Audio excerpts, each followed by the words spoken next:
ఏర్పాటుకు 3,63,00,000 రూపాయల వ్యయం. అధికారంలో ఉన్నప్పుడు ప్రజా సొమ్మును విచ్చలవిడిగా వారేశారు. నాడు సీఎం కాబట్టి భద్రతా కారణాలు చెప్పి ఉండొచ్చు. కానీ ఇప్పుడు ఎమ్మెల్యే మాత్రమే. మరి నాడు ప్రజా సొమ్ముతో ఏర్పాటు చేసుకున్న రోడ్డు, ఫర్నిచర్ తిరిగి ప్రభుత్వానికి ఇచ్చేయాలి కదా. అలా కాకుండా సీఎం క్యాంప్ ఆఫీస్ను పార్టీ కార్యాలయంగా మార్చుకున్న జగన్ ప్రభుత్వ ఖజానా నుంచి ఏర్పాటు చేసుకున్న సౌకర్యాలను ఎలా వాడుకుంటారనే ప్రశ్నలు వినిపిస్తున్నాయి.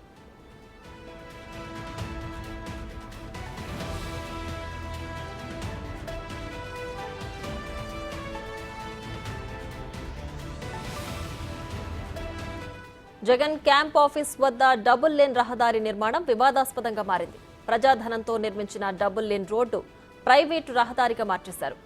1.5 కిలోమీటర్ల రోడ్డుకు 5 కోట్ల రూపాయలు ఖర్చు చేశారు. ప్రకాశం బరాజ్ నుంచి రేవేంద్రపాడుకు మంజూరైన నిధులతో రోడ్డు నిర్మించారు. అప్పటి సీఎం క్యాంప్ కార్యాలయం నుంచే ఇంకా జగన్ రాజకీయ భేటీలు నిర్వహిస్తున్నారు. సీఎం హోదాలో జగన్ క్యాంప్ ఆఫీస్ కోసం కోట్లాది రూపాయల ఖర్చుతో పునరుద్ధరణ పనులు చేపట్టారు. అప్పటి సీఎం క్యాంప్ ఆఫీస్ను పార్టీ కార్యాలయంగా మార్చడంపై అధికార వర్గాల్లో చర్చ జరుగుతోంది. ఇంటి చుట్టూ ప్రహరీ గోడ, ఇనుప ఫెన్సింగ్, సోలార్ ఫెన్సింగ్, ట్రాన్స్ఫార్మర్లు, యూపీఎస్ ఏర్పాటుకు 3.63 కోట్లు ఖర్చు చేశారు.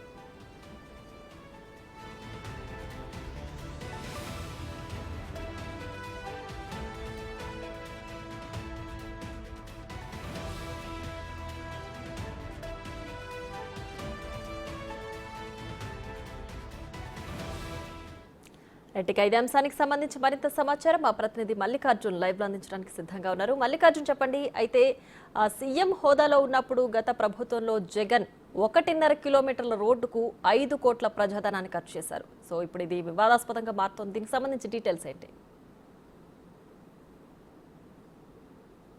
మనం ఏదైతే చెప్తా ఉన్నామో ధనాన్ని వృధా చేసి 5 కోట్ల విలువ చేసి ప్రజాధనంతో కూడా రోడ్డు అనేది 1.5 కిలోమీటర్ల మేర రోడ్డు అనేది నిర్మాణం చేయడం జరిగింది. 2 వరుసలుగా ఈ రోడ్డు అనేది నిర్మాణం చేయడం జరిగింది. ఇప్పుడు ప్రస్తుతం మనం ఆ రోడ్డు మీదే ఉన్నాము. మన కెమెరామెన్ అర్బాజ్ కూడా మీకు చూపిస్తూ ఉన్నారు స్క్రీన్ మీదకి. ఈ రోడ్డు అనేది కూడా 2021 ఆ కాలంలో నిర్మించిన రోడ్లువి. ఇక్కడ గతంలో పేదలు పదుల సంఖ్యలో కూడా నివసించే వాళ్ళు. మనం ఏదైతే చూపిస్తున్న రోడ్డు ఏదైతే ఉందో ఆ స్టార్టింగ్ నుంచి కూడా పేదలందరూ వరుసగా ఈ రోడ్డు మొత్తం కూడా నివసించేవాళ్ళు. అప్పుడు సుమారు 10 అడుగులు రోడ్డు మాత్రమే ఉండేది. ఇప్పుడు చూసుకుంటే ఈ రోడ్డు మొత్తం ఇటు ఒక 30 అడుగులు, ఆ సైడ్ ఇదే సేమ్ ఇలాంటి రోడ్డే ఆపోజిట్ రోడ్డు.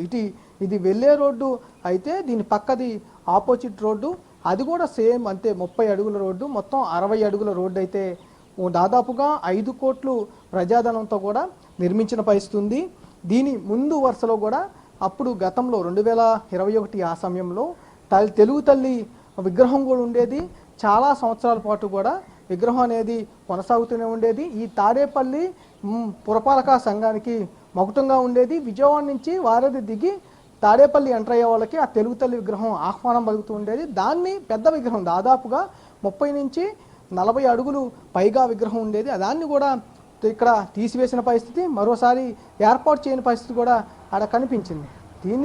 ఈ నిధులన్నీ కూడా ఏదైతే ప్రకాశం బ్యారేజ్ ఉందో ఆ ప్రకాశం బ్యారేజ్ నుంచి మన కెమెరామెన్ పక్కకు చూపిస్తున్న రోడ్డు ఏదైతే ఉందో ఆ రోడ్డు నిర్మాణానికి, అంటే ఇది తాడేపల్లి నుంచి కూడా రవీంద్రపాడు వెళ్ళే ఒక గ్రామం అయితే ఉంది. ఆ గ్రామానికి వెళ్ళే రహదారికి సంబంధించి నిధులు అనేది ఇక్కడున్న పంచాయతీకి సంబంధించి, కార్పొరేషన్కి సంబంధించి నిధుల్ని కేటాయించడం జరిగింది. ఆ నిధులతో ఇక్కడ జగన్మోహన్ రెడ్డి ముఖ్యమంత్రిగా ఉన్న సమయంలో 2021 ఆ సంవత్సరంలో నిర్మాణం అనేది చేపట్టడం జరిగింది. ముందుగా రోడ్డు అనేది నిర్మాణం చేయడం జరిగింది. రోడ్డు తర్వాత విద్యుత్ లైన్లు, గ్రీనరీ కోసం మౌలిక సదుపాయాలు అనేది ఏర్పాటు చేయడం జరిగింది. మొత్తం కూడా ఈ రోడ్లని ఏర్పాటు చేసిన తర్వాత మన కెమెరామెన్ మీకు ఏదైతే చూపిస్తూ ఉన్నాడో బారిగేట్స్ దాదాపుగా ఒక 15 అడుగుల నుంచి 20 అడుగుల బారిగేట్స్ అనేవి కనిపిస్తూ ఉన్నాయి. అవి కూడా రీసెంట్గా, అంటే ఒక 4-5 నెలల క్రితమే ఈ పార్కు కానీ, కింద ఆహ్లాదకరంగా పూలు మొక్కలు కానీ, అంతేకాకుండా గేట్స్ అనేవి కూడా మొత్తం 1.5 కిలోమీటర్ల వరకు కూడా మొత్తం నిర్మించిన పరిస్థితి కూడా ఉంది. మొత్తం గ్రీనరీ కూడా ఈ మొత్తం అంతా కూడా ఇక్కడ ఉన్న పురపాలక శాఖ తరఫు నుంచి, ఇక్కడ పురపాలక సంఘం తరఫు నుంచి కేటాయించిన నిధులు ఉన్నవి. దీంతో పాటుగా ఈ రోడ్డు నిర్మాణమే కాదు, అటు గ్రీనరీ బ్రాడిగేట్ల నిర్మాణంతో పాటుగా సీఎం జగన్మోహన్ రెడ్డికి నివాసానికి సంబంధించి మనం చూసుకుంటే కనుక ఆ ఇల్లు మొత్తం అనేది 2019లో నిర్మించిన నివాసం 2 భాగాలుగా ఇంటిని నిర్మాణం చేశారు. 2019లో ఒకటి ప్రతిపక్ష నాయకుడిగా ఉన్నప్పుడు కొన్ని సమావేశాలు